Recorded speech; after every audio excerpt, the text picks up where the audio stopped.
The space race is getting more interesting. The most amazing so far is that SpaceX Falcon Heavy has lifted off from Earth with a resounding blast of its Merlin engines. It was a huge victory for SpaceX, yet NASA still struggles to give their SLS rocket a befitting static fire test. What a big slap to NASA this time around. This recent SpaceX achievement should prove that their engineers are the best spacecraft experts in the world. While NASA has been working with engineers with several years of experience, it is depressed with Artemis 1 moon rocket or the SLS as it continuously faces big issues. You will find out in this video the process it took SpaceX to send the Falcon Heavy rocket into space and land it back on Earth successfully. Watch to the end to discover the most important launch aspect so far. By now, NASA ought to have launched an uncrewed astronaut capsule that should be orbiting the moon, but after two failed efforts to blast it into space, NASA's large new rocket is still on the launch pad. On August 29th and September 3rd, the SLS rocket was unable to launch due to fuel line leaks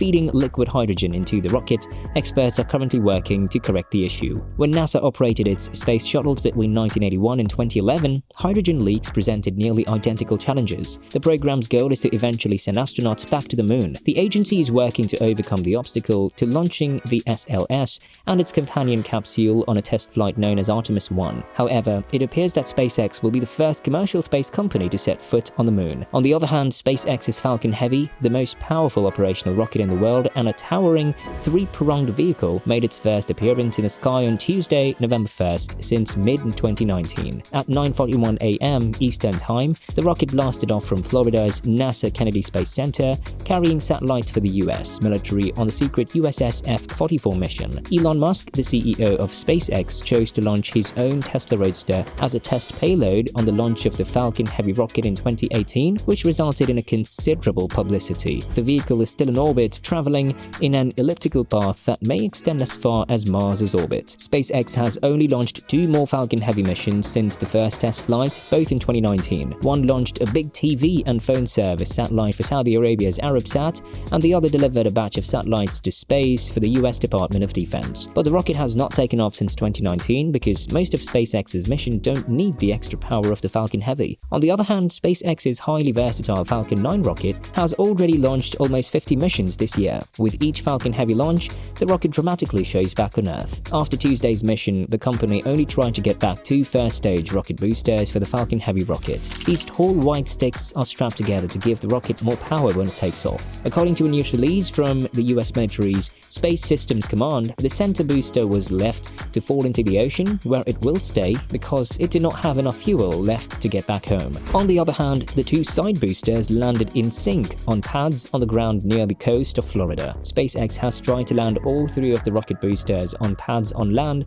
and at sea so they can be fixed up and used again for future missions. This is done to save money on mission costs. The company has yet to be able to get all three back, but it's come very close. After the previous mission in April 2019, the rocket's two side boosters landed precisely and simultaneously on the ground pads. The rocket's center booster landed on a platform at sea, but then it fell over because of rough waves at sea. Even though Falcon Heavy is the most powerful working rocket in the world, two much bigger rockets are ready to take its place. The Falcon Heavy is about 5 million pounds of thrust, but the SLS could have gone up to 8.8 million pounds. This is 15% more thrust than the Saturn V rockets that powered the moon landings in the middle of the 20th century. SpaceX fans will still celebrate when the Starship successfully launches into orbit and lands back in the chopstick arms. And at SpaceX's test facilities in South Texas, just across the Gulf of Mexico, the company is in the final stages of getting ready for the first attempt to launch its Starship rocket into orbit. Even though federal regulators still need to sign off on the test flight, it could happen before the end of this year. The Starship system is likely to have much more power than the SLS and Falcon Heavy. The Super Heavy booster, which will launch the Starship into space, is expected to put out about 17 million pounds of thrust on its own,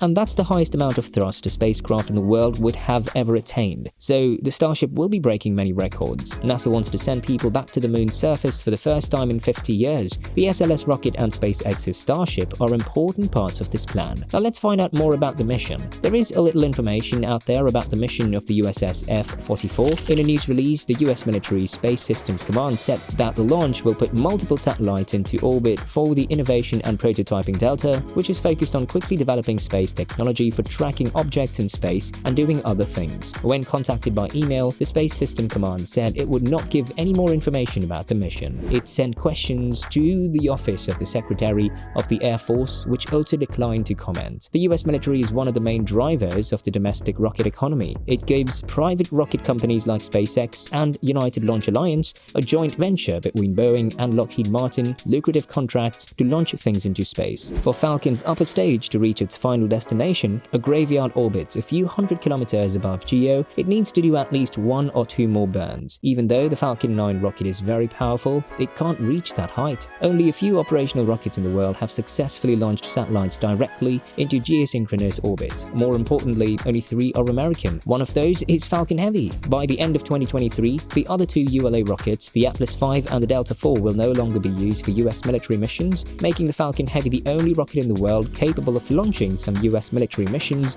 until the next generation Vulcan rocket can demonstrate its usefulness. A new record for a SpaceX rocket booster, the Falcon Heavy's extended center core or middle booster didn't separate from the upper stage until it had reached a speed of almost 4 km per second or 8,900 miles per hour. The major development is that SpaceX has safely landed both Falcon Heavy-side rockets. This represents the 150th and 151st overall successful landing of side boosters. Landings of the primary booster on one of SpaceX's autonomous drone ships in the Atlantic Ocean have also been tried during previous Falcon Heavy missions. On a direct-to-geo launch, the rocket performs practically all of the work once it reaches a parking orbit in low Earth orbit. Most geo-bound satellites are launched into an elliptical, geosynchronous, or geostationary transfer orbit GTO. They would use their own propulsion to circulate that ellipse. To keep all of its cryogenic liquid oxygen, or LOX, from boiling into gas, Falcon Heavy's upper stage likely executed a second burn to geosynchronous transfer orbit while performing a difficult ballet of temperature management and tank pressure maintenance. Witnessing SpaceX in action is quite fantastic. It is bizarre that the world will be capable of reusing its rockets through fully automated returns and landings of its lower stage rockets. We all owe it to men like Elon Musk and a company like SpaceX that we will very soon become a multi-planet species, and that's absolutely magnificent. SpaceX is again demonstrating that private enterprise is always better able to handle difficult jobs than governmental organizations. Only the government should handle the duties outlined in our constitution. The remainder should be left to the private sector. But no matter what happens, we must take back our word when we say it's a slap to NASA. It may not be a slap because of NASA's SLS rocket